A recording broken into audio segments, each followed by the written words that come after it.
Electric blue waters, endless sunshine, epic beach clubs, and thousands of islands. No, it's not Greece. I am talking about Croatia, the gorgeous European destination that needs to be at the top of your must-travel list.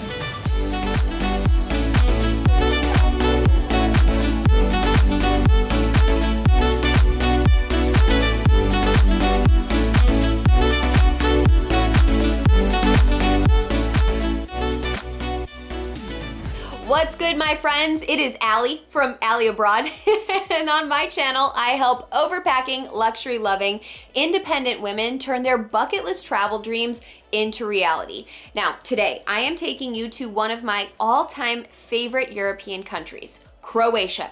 And in this video specifically, I'm gonna be sharing everything that you need to know before you visit. And today's episode is part of my Abroad at Home bucket list series, where essentially I teach you about some of my favorite bucket list worthy destinations around the globe in the hopes of just inspiring you to possibly add them to your travel bucket list and really just get you started planning your next great adventure once it is safe to do so. Now, if you haven't done so already, make sure that you hit that subscribe button plus the notification bell so that you never miss where we are virtually traveling to next. And if you are new to my Gals Abroad squad, make sure that you introduce yourself in the comments below. I feel that to the uninitiated, Croatia is often overlooked by American tourists who flock to its flashier neighbors for their endless sunshine holidays.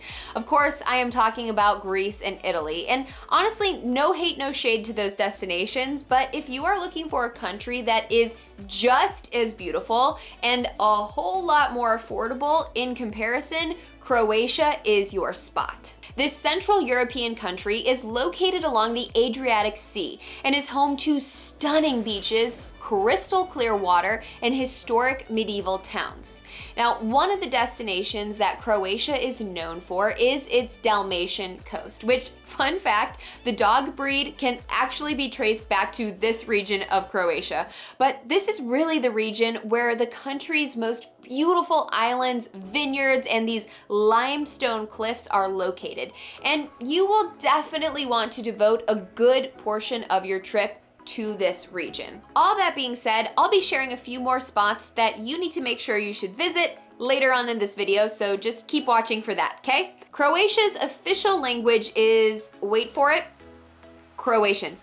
And I gotta say that it is not the easiest language to master. But as always, I do recommend that you learn a few key phrases. And wait, here's an easy one. The Croatian way of saying hello is bok. And I had so much fun saying that one because it was easy and I didn't feel like I was breaking my tongue like when I tried to say other Croatian words. So English and German are, I'd say, probably like the most common second languages in Croatia. And as with most tourist destinations, you will find the most English speakers in these places and not so much in the more rural areas. And while I was there, I had absolutely no issues communicating. Now, sadly, Croatian is not offered on one of my favorite apps for learning another language, Duolingo, so I would just use the good old YouTubes to practice your pronunciation and also have Croatian loaded into your Google Translate app before you visit. The currency in Croatia is the kuna. Euros are not officially accepted at the time of me recording this video, but you may find that some shops, restaurants, and bars might accept euros depending on the business, but this is strictly in kind of like an unofficial basis. Also find that credit cards are accepted at many restaurants and hotels, but some like small shops or restaurants or bars might only take cash, so it is best to always come prepared with both. And while tipping isn't required in Croatia, it is considered offensive not to leave one. So 10% is pretty standard and, go above and beyond if the service was exceptional. Also, be aware that sometimes there won't be a space to add a tip to the bill, so just make sure to have some kuna handy if you are wanting to leave a tip at a restaurant. Okay, I gotta be honest, that getting to Croatia is kind of a pain in that you'll probably have to take at least 2, if not 3 flights to get here, depending on where you're coming from. But my general rule of thumb is that if a destination is hard to get to, there are generally less a-holes there. I'm just saying. So from Chicago, if you are trying to get to, let's say, Dubrovnik, you'll typically fly into a bigger international airport like Frankfurt or Istanbul, then connect to Zagreb, which is Croatia's capital, and then catch a flight to Dubrovnik. See what I mean here, right? All in, you'll probably spend about a day on each end flying, so just make sure that you account for that when you are planning your trip and how much time you need to take off. Okay, so unless you're balling out on a yacht or taking a cruise to get from one island to the next in Croatia, it is gonna take just a little bit of coordination on your part, so let me walk you through this. Okay, so when I visited, I was actually doing the Yacht Week, which was one hell of a good time and honestly one of the most epic, insane weeks of my life. And if you are at all curious about what it's all about, I'm gonna link one of my old YouTube videos up here so you can check it out. But on the Yacht Week, as the name suggests, we were basically living on the boat, which meant we were sailing from one island to the next in Croatia. And if you're young and really like to party, this might be a great option for you if you want to see multiple Croatian islands and, party along the way. But if the party scene is in the past, you're over it, which I get it, let me walk you through your other option, which essentially Croatia kind of has this network of ferries that really run from one island to the next. And this is actually how I got from Dubrovnik to Split, which actually took about like 4.5 hours because it's kind of like a long trek, but some of the other journeys won't be as long. Now, do keep in mind, these are not glamorous boats, but they are affordable and have tons of options when it comes to times, and even many of the boats have Wi-Fi on board, so you are gonna be good and set to go. Now, once you are on the actual island, I found that we pretty much walked wherever we needed to go. And for example, in Dubrovnik, cars are not allowed inside the old town area, so you're gonna be walking a lot. And honestly, outside of that, if we needed to drive anywhere, Uber was kind of like our best option. While you truly can visit Croatia at any time of year, the best times to visit are broken really into 3 different groups, which are high, low, and shoulder season. October to April is considered low season, and that's when temperatures are colder and most of the beaches and resorts along the Adriatic coast are, for the most part, closed. But if you are looking to travel to Croatia when it is most affordable and you're really only interested in exploring the inland portion of the country, this could be a totally great option for you. Now, peak season is between June and August, which makes sense because this is when the weather is consistently sunny and warm. And because of this fabulous weather, this is really when you're gonna see flocks of tourists and high prices. So personally, I love to travel during shoulder season, which in Croatia is May and September. I actually visited at the end of August going into September, and the weather was perfect. And honestly, I think we had rain maybe like 1 or 2 days. You'll also notice that prices drop slightly during these months, and the tourists aren't exactly as plentiful. Next week, I'm gonna be sharing a video where I go even more in depth into each of these Croatian destinations, so make sure that you hit that subscribe button so you don't miss when that video drops. But in the meantime, I do just wanna give you like a quick little overview of some of my favorite Croatian destinations. First up is Dubrovnik. This is hands down my absolute top must-visit city in Croatia. Yes, I know that it can be touristy, but it is just one of the most beautiful and unique destinations, and I honestly feel so strongly that you need to come here. Like, honestly, if I was deciding between going to Split and Dubrovnik, I would tell you to go to Dubrovnik. It's often referred to as the Pearl of the Adriatic and is best known for its terracotta roofs, breathtaking views, crystal clear water, and medieval limestone walls that surround the old town. Oh, and I should also mention that Dubrovnik is often referred to as King's Landing because it was the main filming location for those Game of Thrones scenes, which is so totally cool. Where are my Game of Thrones fans at? Let me know in the comments. I actually have an entire destination guide just on Dubrovnik and what to do, so if you want even more recommendations, I'm gonna drop the link in the description of this video. Cool? Vis was my second favorite island to visit, and it actually just so happens to be the island where they shot Mamma Mia 2, which was actually supposed to be set in Greece, so you can clearly see how Croatia is low-key just as gorgeous as Greece, if even Hollywood is filming here. Plus, it's probably cheaper, but you know, we're getting off topic. Okay, so one of the best ways to get around this tiny itty bitty island is by scooter. Like, you can easily drive around the entire island in a day, and I highly recommend that you do. Hvar, which is the island I struggle to pronounce every single time, was actually named Croatia's best island for nightlife, and I can in fact confirm that this is true. Now, this is where you come to sip fruity drinks, watch the sunset at a beach club, and quite literally stay up partying all night long. Yeah.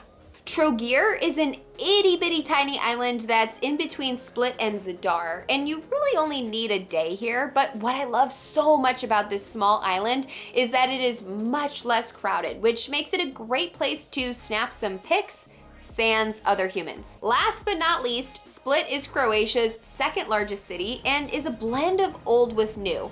And I mean that literally because trendy shops and cafes are quite literally within Diocletian's palace, which is this ancient Roman structure where you'll spend probably most of your time in Split.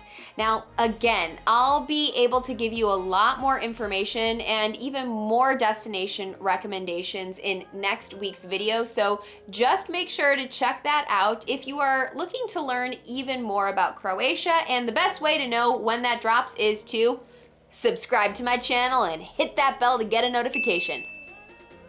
You know you want to. I felt incredibly safe while I was in Croatia, and many of my fellow traveler pals have said the same.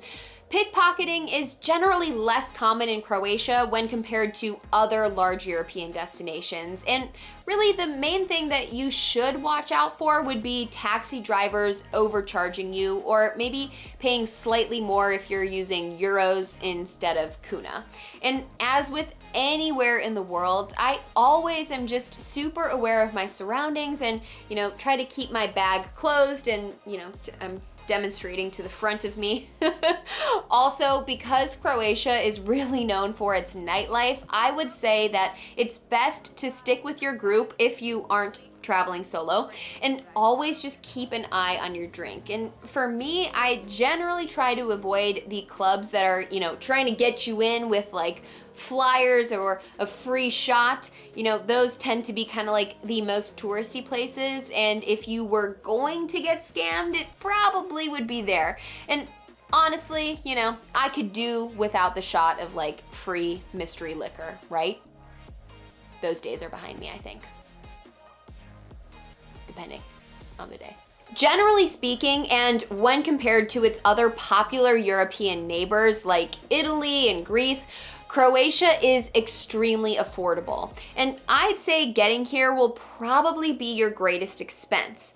Now, unless you're balling out on a yacht, then that will also cost you. But when it comes to most accommodation, food, and activities, you'll notice that Croatia is incredibly affordable, especially if you are looking to visit in low or shoulder season. But do keep in mind that if you are planning to visit popular spots like Split and Dubrovnik in peak season, that's when hotel rates are at their highest. So do just keep that in mind. If you love fresh seafood, you are gonna be in heaven here. Literally, like, you could order the fish on any menu and be completely content. Now, Croatia's Mediterranean cuisine is often prepared with extra virgin olive oil, cooked over wood-fired grills or slow roasted under these kind of like dome-shaped lids. And first and foremost, you have to make sure that you try a peka dish, which really refers to just the method in which it's prepared, which is slow cooked under this top that kind of looks like a bell and is typically ordered a day in advance. Now, you can choose between octopus, lamb, or veal, and it's served in kind of like a, like Spanish paella style, where like a bunch of people all kind of like serve themselves from one big pot. And also, generally speaking, the dish is accompanied by potatoes and veggies, and I'm kind of drooling right now because the flavors are so insane, just like remembering it was so good. Oh my God. Make sure you also try the local wine and olives here because the production dates back to Roman times. And honestly, I'm really not a huge olive lover, but the olives in Croatia, I do remember, were bomb. Also, if you can sneak in a winery tour, make sure that you do that because Croatians have been making wine for more than 2,000 years, and I think that you'd actually be surprised just how yummy and underrated the wine scene is. Also, if you're looking for a cheap and delicious breakfast option, or you just need to cure that gnarly hangover that you have from like the previous night's beach club escapades, I suggest finding a local bakery and ordering a burek, which is basically like this flaky pastry that can be filled with cheese or like apples or meat, and they are so yummy and honestly just the right amount of greasy. I'll go into more detail on these suggestions in next week's video, but I do just want to share 5 of my favorite Croatian experiences that you should plan to put at the top of your list. Okay, first, you have to walk these city walls in Dubrovnik. The city is known for its medieval wall that really encircles all of Old Town and was completed in the 16th century. The views from up top are phenomenal, and there's honestly just so many fun places to stop and take photos of like the classic red roofs or the Adriatic Sea. Now, a few of my other must-dos include 1, a Game of Thrones tour. Dubrovnik was one of the main filming locations for the King's Landing scenes, and the locals are so freaking proud to show you the various locations that the TV show shot at, and also many of them were extras in the show, so it's just, I don't know, it's a point of pride for them. Also, be sure to check out this blue cave on Bisevo Island, which is just a short boat ride from the island of Vis. Now, the water is this crazy blue, and you can only go in one boat at a time to check it out. Actually, speaking of Vis, one of my favorite things that we did on this trip was renting scooters and driving around the island for a day. Also, don't be intimidated to drive the scooter, but also might not be a bad idea to make sure that you have travel insurance, just in case. Also, my last and pretty much most obvious suggestion is to check out the beach clubs on Hvar. Oh, I wish I could say it right, but my favorites are Hula Hula, Carpe Diem, and Laganini Lounge Bar and Fish House, which is actually on Palmisana, which is just a short boat ride from Hvar, but personally, this is my favorite beach club to visit. Okay, so I'm gonna assume that you probably want to visit Croatia while it's sunny and warm. At least that's when I would want to visit, and that's gonna be the season that I'm mostly speaking about when I'm talking about packing. I found that the attire for women was what I like to describe as seaside chic, aka like flowy dresses, a lot of linen, and pieces that can either be dressed down during the day and then transition well for the evening. And I honestly can't believe that I am just now mentioning this, but one of my absolute favorite services to use when it comes to planning my vacation wardrobe is Rent the Runway. Basically, I can rent vacation-worthy pieces that work for wherever I'm visiting and not at all feel guilty about buying something to wear just on vacation that one time. Now, I do have a code that takes 40% off 2 months of their subscription, and I will drop the link to that in the description of this video, plus put the code next to it. Outside of a bunch of bathing suits, sunglasses, a hat, and plenty of sunscreen, I don't really think there's anything that's like out of the ordinary that you need to pack for a trip to Croatia. Nope, I take it back. I actually just thought of something. Okay, so if you are gonna be on a boat, which almost certainly you will be in Croatia, be sure to pack some Dramamine or one of those like seasickness bracelets that you can wear. I swore up and down that I would not get seasick, and I am so glad that I did decide to pack some of that stuff because sure enough, got seasick. It was probably the combination of the alcohol or hangovers plus the motion of the boat, but I was so glad I had that. So just make sure to pack some of that.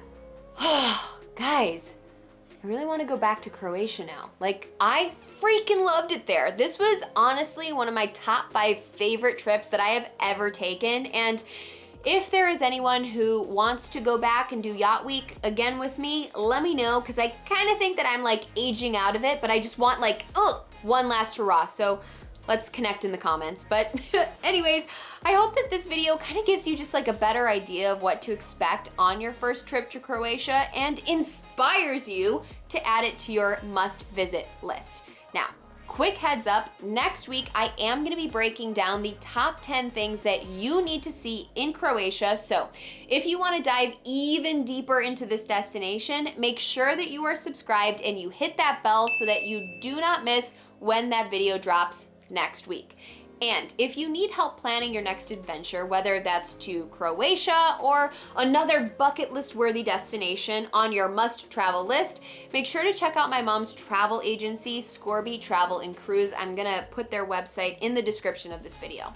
Thank you so much for watching, and if you need like even more inspiration on where to travel next, be sure to check out these videos right here. You know, get your little bit of wanderlust on, you might say. Anywho, I'll check you guys next week. Keep your inspiration and adventure seeking alive, and I'm just gonna stop rambling and catch you guys next week. Mwah!